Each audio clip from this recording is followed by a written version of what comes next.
And I'm sitting with Mrs. Victoria Allen and Green, excuse me, Victoria Allen Green, and Mrs. Hilda Moon Allen.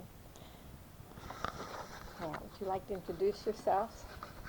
I am Victoria Green of Petersburg, New York. I'm 86 years old, and I have lived all my life in Petersburg, mostly in the same house, but I did live 25 years at the farm in North Petersburg. Okay. I'm Hilda Moon Allen. I was born in Petersburg, presently live in Bennington, Vermont. I was born in Hill Hollow, a part of Petersburg, on March 20th, 1918. Good. Okay, ladies, it's all yours. Well, we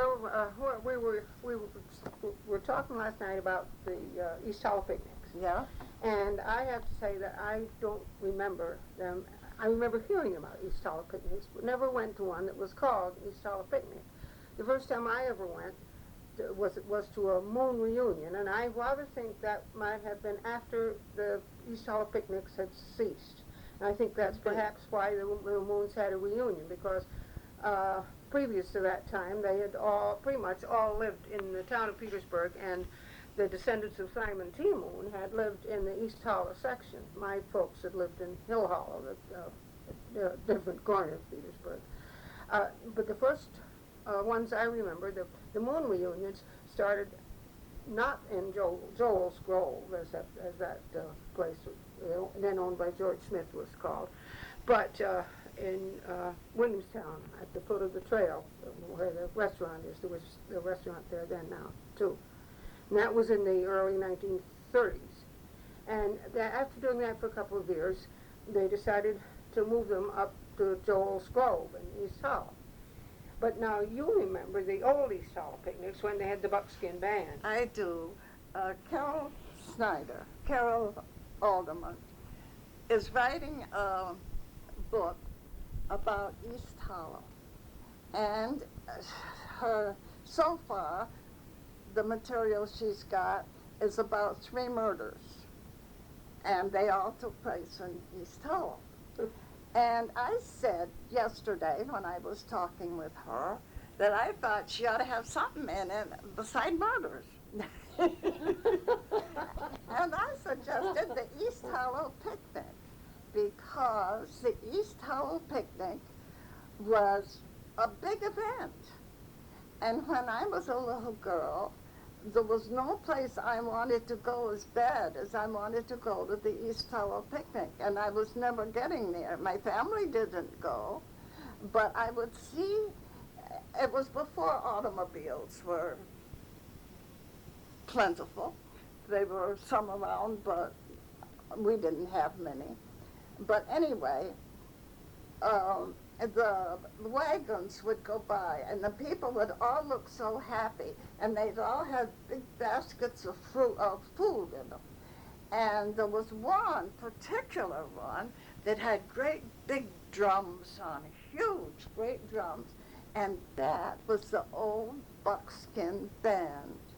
And I used to want to go to that picnic and hear that old buckskin band play, and I never got to go until I was about 10 years old, and Dr. Hull and his family took me to the East Hollow picnic, and it was a big event, and it was a big picnic, and it was what you call Joel's Grove, Mm-hmm.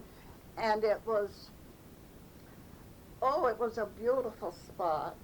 And they had a dance floor. They had this band played, and they had this big floor that was built there, and there was dancing.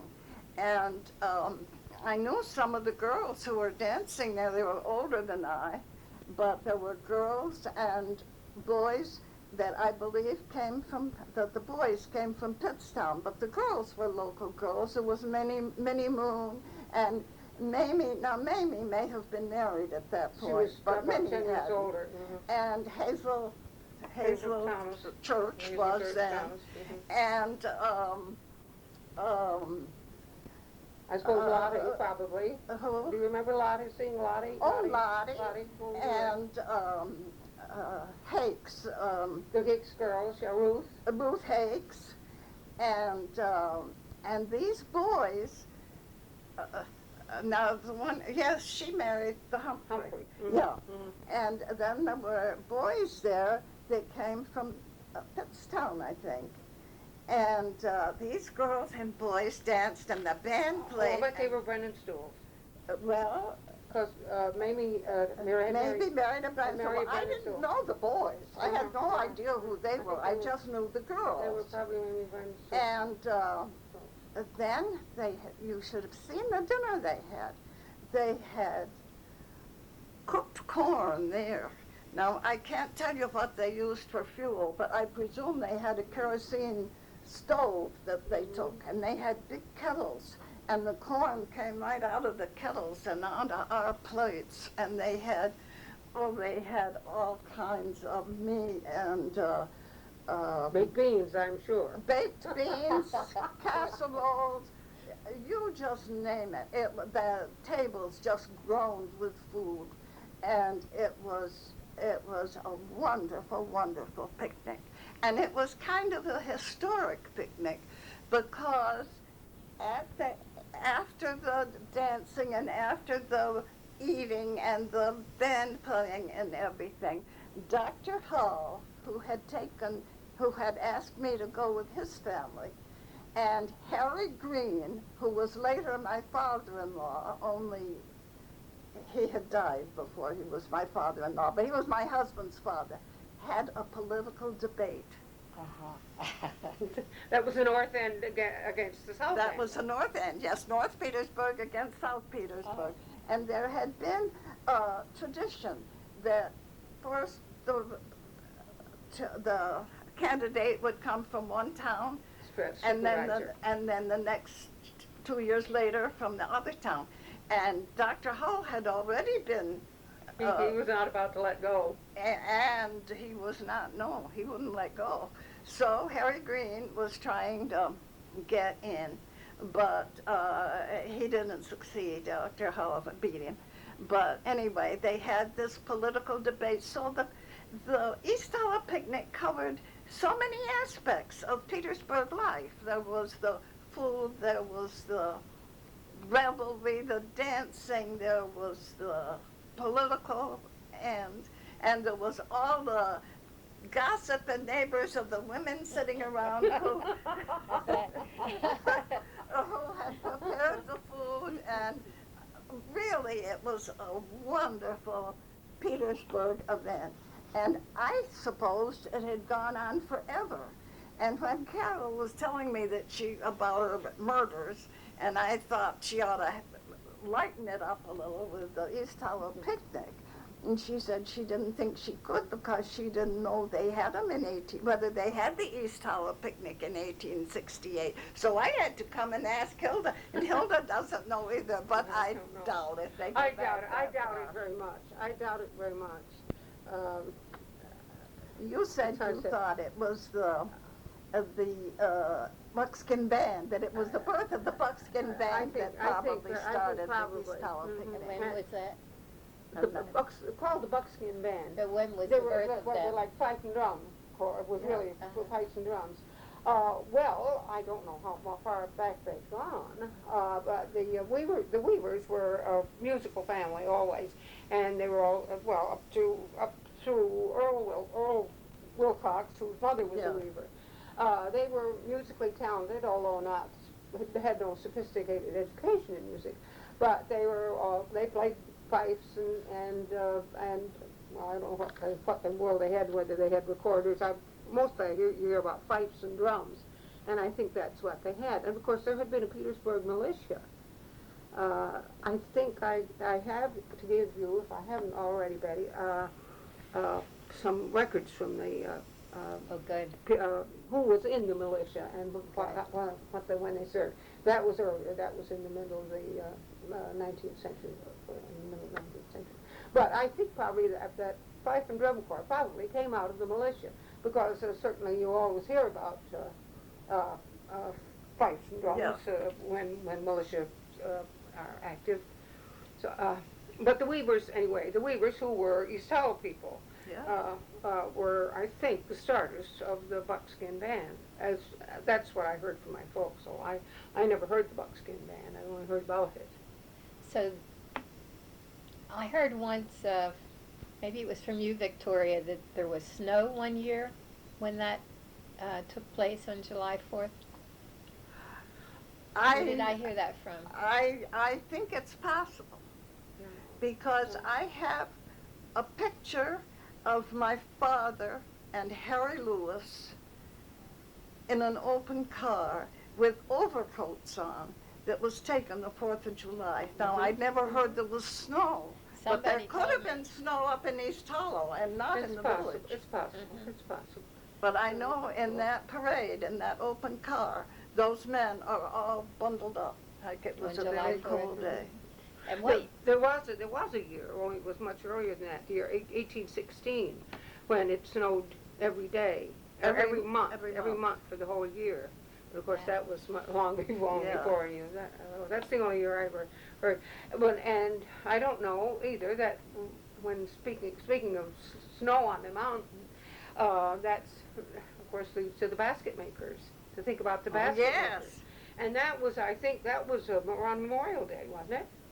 I wouldn't be surprised. It seems to me that was the date right in my mind. Well, I haven't either, but I believe, if I remember correctly, it was late in the year, and they didn't expect snow. There were basket makers from that section of Williamstown to the north, across the Hoosick River, Blackton. The basket makers came from there, and they were some sort of gypsy, or were thought to be gypsies. Whether they actually were Roni gypsies, I don't know. But they were a kind of a ragtag group, I guess. And they came to Petersburg to sell baskets and camped on the mountain. Of course, that was before, they didn't have cars, and I don't know whether they had horses, but probably. I don't believe they did. I doubt whether they did. They camped, or spent the night, for some reason, on top of the mountain and froze to death. Really? And yes, What year was this? I don't know what year 53, it was. I think, 1853. Was it? I don't know. I'm not sure, but I think it could be. I don't I have think mid it was. 1800s anyway. I could Probably. find that. I didn't think of that. I should have. Do you have something, some written? Well, I have, and I don't know where it is, Hilda. Newspaper account, not contemporary, but you know. Oh yes, one of those. Yeah. Historical. Now, what year was that picnic that you were talking about you went to? 1920. 1920. Wasn't it 20? I think that was the election of Dr. Hull and Harriet. I think it was. They went on feuding for 10 years. Oh yeah, for a long time. For a long time. I think it was in remember, 1920. That could be. You would know if you were 10 years old. Yeah. Undoubtedly was 1920. No, I wouldn't remember that. I would remember only a few years later. I don't remember much of anything about political doings before the, let's see, when Calvin Coolidge was running for president. And of course we were mostly Republicans, and the Hull twins, Harriet and Eleanor, and Elizabeth Carr, now Elizabeth Gilcher, and well, I'm sure Victoria was either upstairs or in high school by then. No, you were probably upstairs, because we were in the first grade, and we all had Coolidge and Dawes buttons, and Harriet Church had a button for Cox. She had a nerve. I can remember that, Cox, and she was the only one. And well, I don't know. I would be surprised if maybe one of us who should be nameless Might have been a little bit sarcastic with her. But it seemed so strange. Of course, there were the two divisions, and Henry and I used to laugh at this. There were Republicans and Democrats, of course. And then there were Baptists and Methodists. Yeah. There were, it's true, there were a few Catholic families, but we never thought about that, really. But I grew up as a Methodist and a Republican, and Henry grew up as a Baptist and a Republican. And I suppose, until I became more sophisticated, that if you were a Methodist, you were a Republican, and if you were a Baptist, you were a Democrat. Whereas Henry, we discover, thought exactly the opposite. He supposed that if you were a Baptist, you were a Republican, and if you were a Methodist, you were a Democrat. Of course, there weren't very many Democrats, it's true, around. But politics played a big part in village life. It really yes, did. They did. It was They very had important. Caucuses were well attended, and lots of times there would be, at a Republican caucus, I never went to a Democrat caucus, of course. But at a Republican caucus, when they had them in, well, what used to be the schoolhouse and then became the town hall, they'd have to vote on two layers. They'd have half of the caucus would be upstairs and half the caucus would be downstairs because there wasn't room. And then you'd have to go upstairs and vote and then go back downstairs. I think there were just one ballot box, but they had the people who were going to vote had to be divided from. How many people were living in Petersburg then, do you know? I don't think it's ever had varied in 100 years much, and perhaps in the last 20 it's changed, or somewhere around 1,000 people. A few more, not far from 1,000. Most still on farms. When? Now, what date do you want to say that? The time that you're talking about. Oh, in Yes. the 20s. They were most, yes. They were pretty much, this I have open is 1901, and that's a little earlier. But things didn't really change too much until well after World War I. Yeah. I think maybe the Depression maybe made as much change as anything. Had a lot to do with it. Of course, the factories that just failed. Yes, And the laundry had burned. Yeah. That took away most of the That jobs. was 1924, was when the laundry burned. The Lowy factory burned. And there were many industries in Petersburg, really. Yes, and of course, almost everybody was a farmer to some degree. Even the minister had a few chickens, and he would be given the ministers, I should say, would be when they had the pound parties for the ministers in the fall. Yeah. And the what parties? Oh, pound parties. Pound Parties. Uh, Well, presumably, everybody theoretically, everybody bought a pound of something, whatever they could. for the minister. For the minister, yes, because Lord knows the pay he got was minuscule. Yeah. And, but of course people didn't actually bring a pound in very many cases. They brought what they could. Farmers would bring a bushel of potatoes or a quarter of beef or half a pig, or if it was a big minister's family, they might have brought a whole one, I don't know. And just donations of everything, a sack of flour, sugar. I've seen all kinds of things. Yeah. Now this was during the Depression. No, this was a long, I wouldn't be surprised if that went back to the beginning of the churches. I think so. Really? Oh, I think so, I And think so. This is both churches, or well, there were It was three? certainly done by, Yes. yes, it was, I think it was pretty common practice in country churches. Oh. Well, never heard of by the time well, by the after the Civil War, I guess you could say. I think probably barter had been pretty much eliminated. Most things were done with cash. Because prior to that, it wasn't until around the time of the Civil War that there was any absolute currency that was good all over the United States. You know, there would be banknotes that were worth 50 cents in Missouri and $2 in Louisiana, and maybe some different amounts in different states. The currency wasn't unified until pretty late in our, and I didn't know that until a short time ago. Well, we know the Civil War, they had shin plasters Sure, and sure. That was when, yes. They had what? shin plasters was the name of some of the currency. That's they all, had. you see, that's all it was good for. A banknote, that might be all it was good for, which A shin? well, to bind up a wound, or Oh, or all to right. line your shoe, or. I never heard that. Oh, yes, shin plasters. Uh-huh. Well, I think, I don't think it's a regular way of paying the minister or paying what you own, but I'll bet you today that there are families that share their produce with the minister's family. Oh, I wouldn't be surprised. I imagine I think probably. I imagine that there are farm families Farm family. who see that the minister Mhm, has mhm. corn when it's in season, or Right. they take things, and it's a practice that goes way back, Oh, and I'm they sure. don't give it up.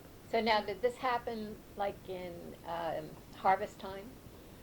Yes. They always had the donation suppers, pound parties, were pretty much in the fall, and that was when they would have things to bring. A donation supper was a big deal too. A donation supper. I have been to committee meetings where they planned them, and they'd start with either the almanac or the calendar. And in the Baptist, I don't know about the Methodist, but the Baptist would pick out when the moon was full in February. And that would be the nearest suitable day. They wouldn't have one on a Sunday, but a Wednesday or a Thursday or something when the moon was full. So the sleighing would be good.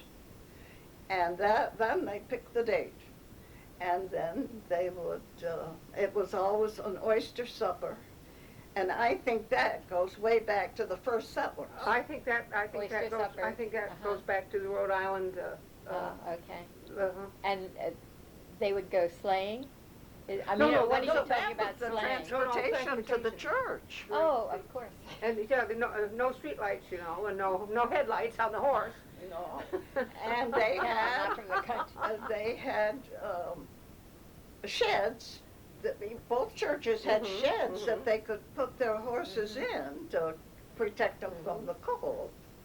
Oh. And there was a donation supper, and it was always oyster soup and baked beans and fancy jellos and salads and And pies. Jello was exotic. That was really the most exotic dish, I Yes, think.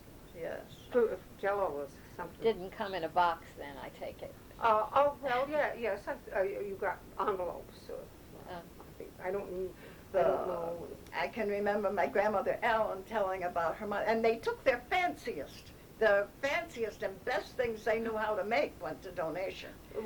And I've heard grandmother tell about her mother would dye sugar red with, I think it was beet juice, and make roses, and her cakes were always decorated with red roses.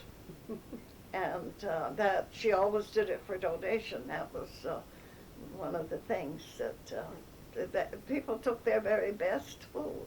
Now, would the churches, would you do that separately, like the Baptist church would do it at one time, and then the Methodist Yes. would do it Oh, another? yes. They You would weren't be sure on the not same to do day. it at the same time.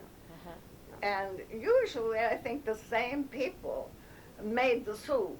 I know Minnie, Oh, heavens. Minnie Burdick always made well, her name was really Minnie Church. She married Mhm, a yeah, church, but church, she always yeah. went by the name of Minnie Burdick.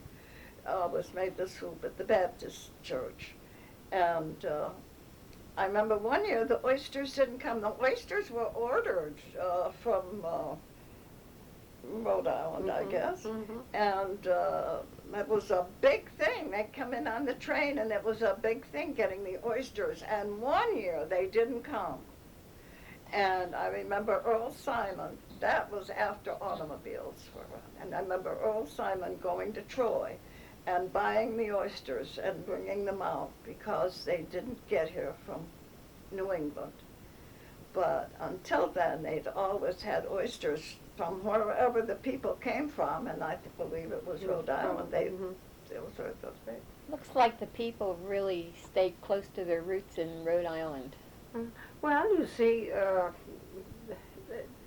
200 years ago wasn't very long ago, really, in generations. Victoria, your grandmother, was born in what? 1840. 1840. 1844. And Grandpa Henry was born in 1840. 1840. So they would remember people who had come from Rhode Island. Yeah.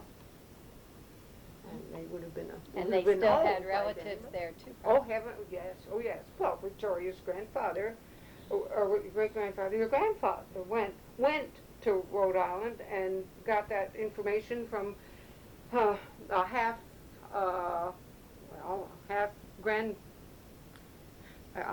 brother of his grandfather, I think. I think so. Yeah. So it was Beneja's half brother, I think, with James, who gave him the information about the Allen family, and they're coming to from I have to think of the name of the town. And Rehoboth, Massachusetts, I think. Was According to part of Beale, Rehoboth, yeah. And the first one who came walked back. I think he was so discouraged. David thinks he was so discouraged when he saw his land that he went back and got seedling apple trees and bought it, tried to make an orchard of it. His land was up near Grafton, and it wasn't very fertile. And he walked back. Yeah. The Van Rensselaers had been just a little bit, quite a lot of hyperbole in what the broadsides, they sent to Rhode Island. Of course, this is my own theory about their coming to Petersburg is that Rhode Island is a pretty small place, and these families had been had become pretty sturdy stock by the end of the 18th century. All the women had 12 children and lived through it, and here they were. There just wasn't enough land or enough, and the times also between the Revolution and the War of 1812, seafaring was a dangerous occupation. That is, the impressment of seamen and all that. And it's my belief that they really needed a place to go. They needed land, and of course land was what you lived by. And so Van Rensselaer sent. So the Van Rensselaers who wanted farmers for their lands, and at that time Petersburg was. South Petersburg particularly was pretty much wilderness. It was the river and trees, and that was about it. And as you can see from the 1769 map, not this one, but the 1769 map, there's 2 or 3 houses at Cherry Plain, and where Peter Simmons lived. And then there was virtually nothing until the junction of the Hoosic and the Little Hoosic rivers. Which is North Petersburg. And there was a little settlement at North Petersburg, as we all know. But here was all this land, which was part of the East Manor, the Van Rensselaers' East Manor. And they wanted settlers, so they sent broadsides into New England along the coast. And people just agreed. Unseen. And sometimes they would come and look it over, as some of them did, and before they signed, and some didn't. And apparently, I don't think Joseph just agreed to, no. and it was supposed to be free. That it was advertised as being free, but of course it turned out you had to pay wheat rent and so on.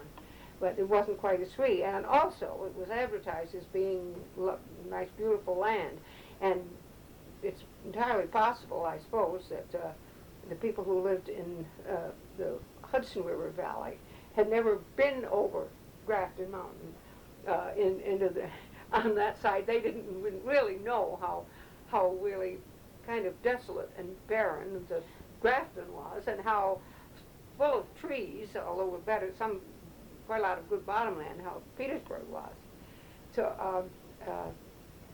a lot of people were disappointed when they came, and I've told Victoria, probably told you about my Armsby ancestors, when the whole string of old ladies, starting with Priscilla Alden, who lived into their 90s, so that also Priscilla Armsby, who lived into her 90s, Maud Welch, whom we remember very well from childhood, remembered this, her great-grandmother, Priscilla, who told the story about the Armsbys coming. Some of them called it Armsby, and some of it called it Armsbury. It started out Ormsbee, but then it got in several forms. They came up, what we called in Petersburg Williamstown Mountain, and what in Williamstown they call Petersburg Mountain, what the route to now. They came up the side of the mountain toward New York State, and they expected that this was the end of a long journey. And when they got to the top of that mountain, in New York State, and they could look down and see the city of Albany, of course what they saw was nothing but trees and trees and trees and trees. And they were terribly discouraged. But my father's family, the Dick Moon, had happened to have the land at the very top of the Taconic Trail, right there, just at the very top of it, where there are mountain meadows, which are not too bad land. Though that was his first deed he had. That is another one, but it was in a different place. The Armsbys came there and stopped at their cabin or house. I suppose I put it. It's more picturesque to say it was a cabin. I don't think could have been anything very elaborate. They'd only been there 5 or 6 years, and stayed there until John Armsby went and located his land. And they had known each other, and they had known were each other friends from back at Oh, they home. did. They were friends they from, were friends from Taunton. wherever they came from. Yeah, Taunton, and Little Compton. Well, Taunton is in Massachusetts, and Little Compton's in Rhode Island. They're just when you look through the records, you find the same records in Taunton and Little Compton. Some people were claimed by both states. So your father, or your great or wherever, and John Armsby knew each other. Oh yeah, yes. And so they stayed, and then went to their own land. Yes, and then of course later one of the sons married one of the Moon's sons married one of the Armsby daughters. So that's how I'm related to both the families. Well, Hilda has family, relatives, who still live on that land that they got from the Menslers, doesn't he? Oh yeah, oh yes. I can't, Wallace, not Wallace. Well, in a way it did. You mean Louis Earl. Louis Earl's, Frankie Babcock, Yes. where he lives now. In a way it did. It went kind of through the Waits. Of course, the Waite were related, but it was Simon T. I've got to get the right one. Simon T. Simon T. Moon saw that each one of his children had a farm, and that, of course, he kept his eye open when a farm became available, and he bought that one from a Waite estate, and gave it to Uncle Lou, Which is Louis A. where? Which is where Frankie Babcock lives, and I don't know if Now? some other members. Oh yes, yes. And where's that? Well, it's called Babcock Road, I think, isn't it? Yes, It's, Babcock Road. It's, You know where Leah's Road is, where Leah's Road turns off to the right, off Route 2. Well, it's the next road, but that turns off to the left. Oh, yes. And there's some houses Okay. on the side So of the hill up it there. was up there that they Yeah. were, and that's Yeah. still considered East Hollow? Oh, yes, oh, yes. Oh. East Hollow really kind of begins with Clarence Hewitt. yes, I think so. Oh, all right. Oh, and to go back to when Victoria remembers about people going the East Hollow picnic past her house. Now, you have to remember that Route 2 did Didn't not exist. Right. You had to go past Victoria's house and up and then on up to where about Clarence Hewitt to the house below. It joins again where the old East Hollow Road went. All right. Oh, it's the. Well, you're thinking of what's now the little road that goes down there. We should have a modern map. Yeah. I don't know if I have one of Petersburg. I have lots of. You know the one that I mean. It comes up past Margaret's house, and instead of going up the hill, yes, the other one. It's the Dayfoot Road. Dayfoot Road. Is that Dayfoot Road? Yeah, That was yeah, 22. yeah, I mean, yes. that was what is Yeah. now 22. Mhm, mhm. Okay. Mhm. So this Babcock Mm. sold land.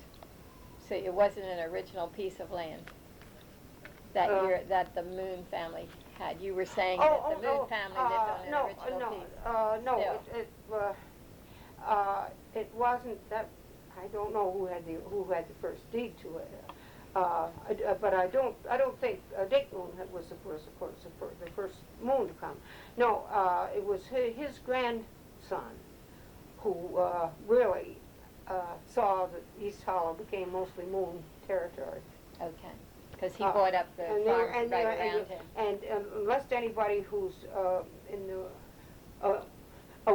named Weaver gets upset about that, the Moons and the Weavers were interrelated, so that the Weavers still live on Weaver land, and that was always has been Weaver land, so far as I know. So now, let me get a picture of what was Weaver and Moon land. It was practically from where Clarence Hewitt's is right now, not far from Dayfoot Road, all the way up through the whole, what we see as East Hollow, all the way up to the Taconic Trail, and all the way down what's now Reaver Dam Road, back down to Clarence's. You can't really say that because there were a lot of other earlier there were a lot of other families. It was only in the second half of the 19th century that Simon T. really saw that all, and they weren't all named Moon, of course, because the daughters got farms as well as the sons. So there were once again there were Weavers, and I don't know whether this map may be a little bit too They early. were descendants. But there were lots of other people. Yeah, they were mostly. They were kind of they were related. But there were also other families. Oh yes, sure. There were Thurbers and now there's Jones. I don't know. I don't think that there was a Jones up there very long.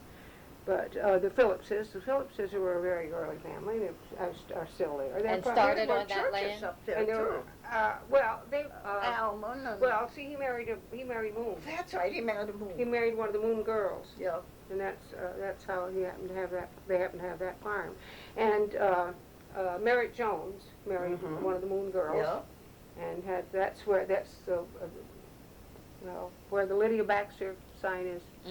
That farm, that farm, and the Phillipses kept their own farm, and it remained. That's been a Phillips farm since. So that's the original. Yes, and Since when?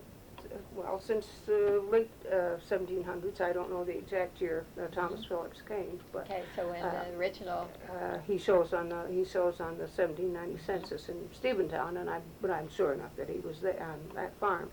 They are still there, and the house where Dorothy Weaver Alderman lives, that has always been a Weaver farm. But of course, as Carol Alderman is finding out, she and her husband are both related and interrelated, and I guess she was kind of surprised to find how many branches of Moon genealogy they have in common. There are a lot of interrelated families in this Oh, yes, 10. and then, of course, they were already related when they came to Petersburg. From living From, close from living in in Rhode the same Island coming or here, sure, came in right here. across the It- line it- in it's Massachusetts. hard to imagine how small the population of the United States was.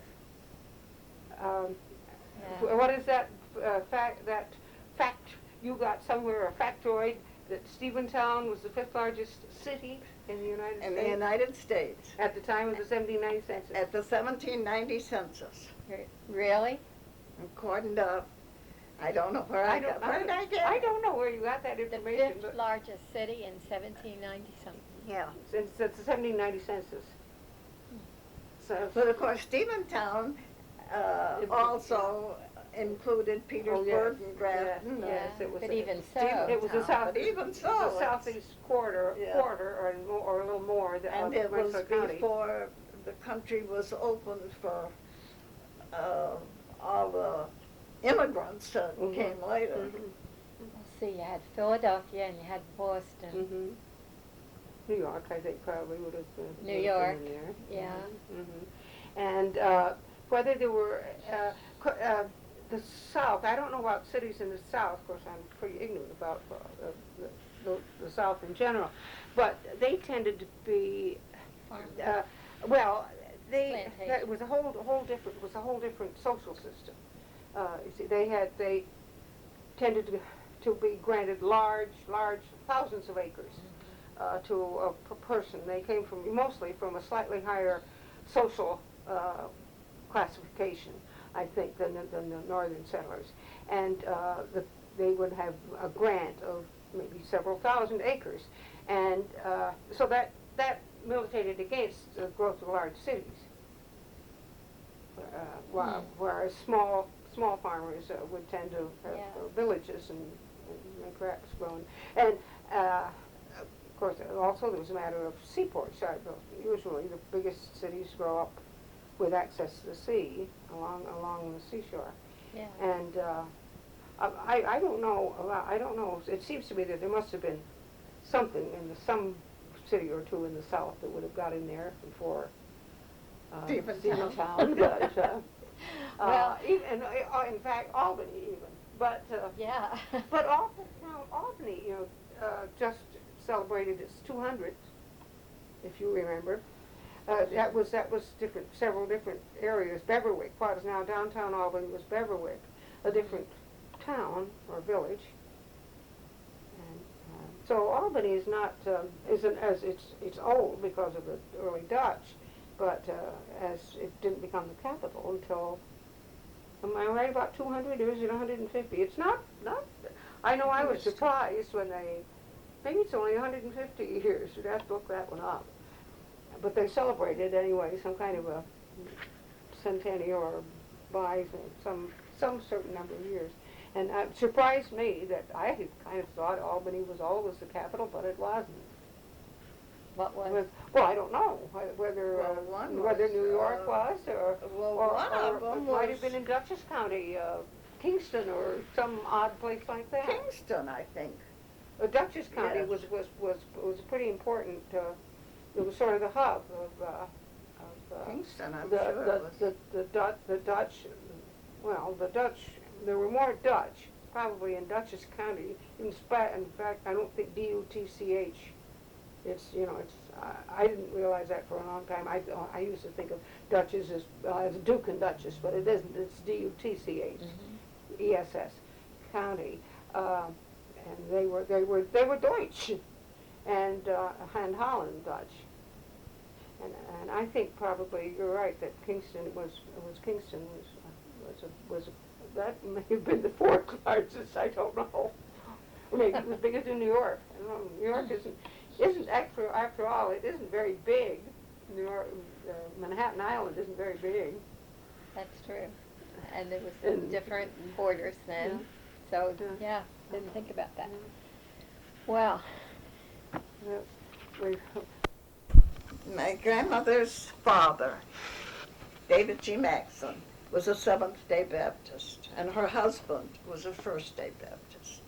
So Grandma started celebrating the Sabbath on Friday night. After supper Friday night, she put on a white apron, And she kept that white apron on all day Saturday and all day Sunday until supper time. And then she'd put back on her everyday apron and get supper.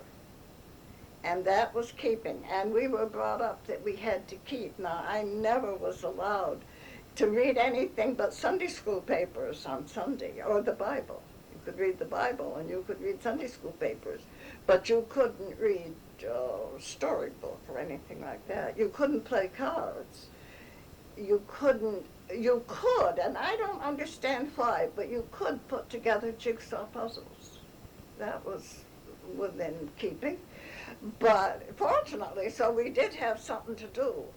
But in the summer, my mother and I always went to the cemetery on Sunday. Sunday afternoon after church, we would pick flowers, and we would walk down the railroad track to the cemetery and put the flowers on my father's grave because he died when I was 5. And every Sunday, we did that in the summer. So that entertained me that afternoon. But Sunday was quite a long day. It was a long 2 days, right? Yes. Well, now, did you go to Well, both? the rest of us didn't have to keep Saturday. Just Grandma kept Saturday. But Mama didn't keep Saturday. So they went to church both days? Grandma, I don't think she ever went to the Seventh-day Church. There wasn't I'm one in not- Petersburg, you see. Once there was a First-day Church, but her father, I'm sure, well, probably all his life went to the Seventh-day Church. But that would in Berlin. But that was in Berlin. Yeah. Well, But she didn't. She just went to the Baptist church. What And of year? course, as I told you on the way up, she never went after she had to carry a cane. She never went to any church after she had to carry a cane, or to any store, or to any place. so what was it like in church on Sundays then? Well, it isn't too different from what it is now. It was, of course, the church was much, what shall I say? It was much more commodious. It was much more beautiful. It was much more, to me, had a much greater religious feeling than the church you have now. Now, I don't know that I want this put in. It's already there. Well, it was a very handsome building.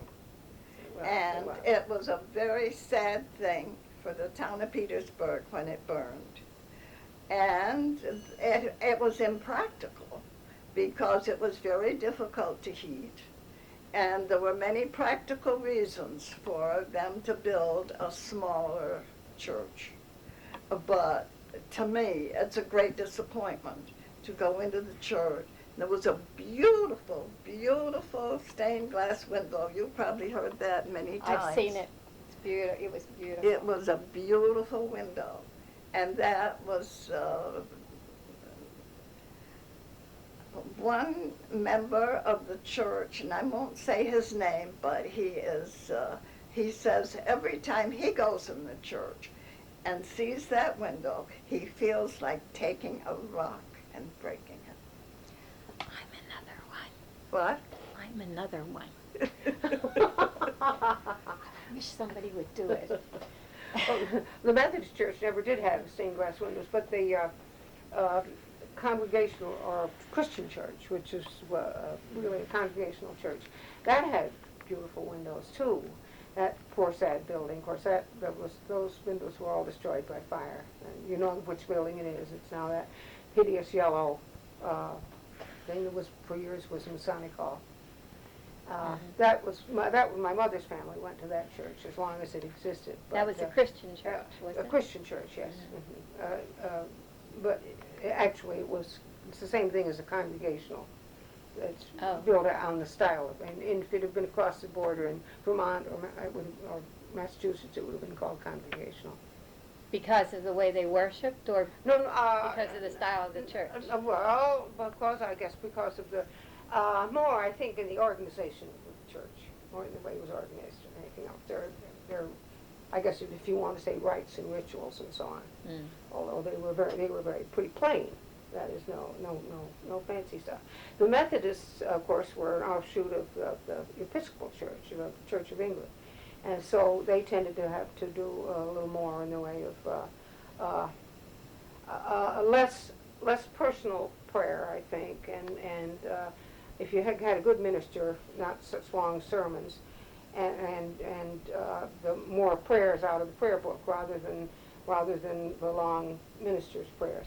But that has changed too, because we were Methodist Episcopals. We were not United Methodists, which I guess virtually all Methodist churches are now.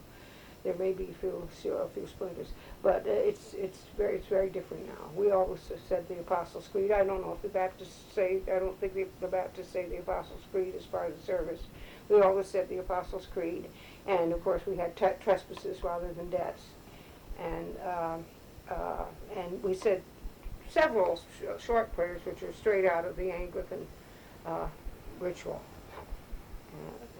And I haven't been to a Methodist church in so long now that I really don't know how it is now. I only know, as far as Petersburg goes, that in my childhood the Methodist church was the big church, much larger than the Baptist church, because they went through a hard time with ministers, I think, in the last days of Mr. Johnson and in that era. And when I was a child, there would be over 100 people at Sunday school in the